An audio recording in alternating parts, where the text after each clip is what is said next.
L'intelligence artificielle, c'est un vaste sujet. Personnellement, ce qui m'intéresse, c'est le rapport entre la machine et l'humain. Parce que pour la première fois, la machine rivalise avec ce que nous sommes censés avoir de propre, la pensée.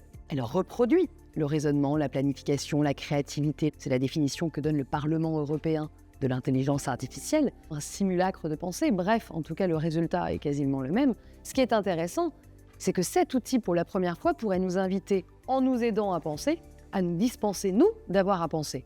Vous imaginez quand même ? Plus la machine est humaine, plus l'humain risque de devenir, lui, machine.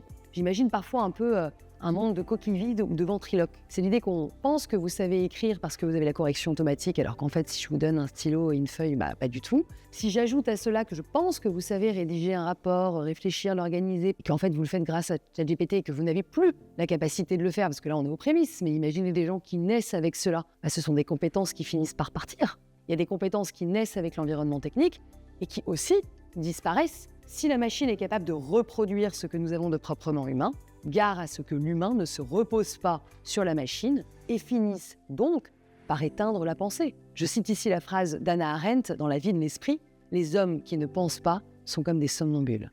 Gare donc à ne pas s'endormir. »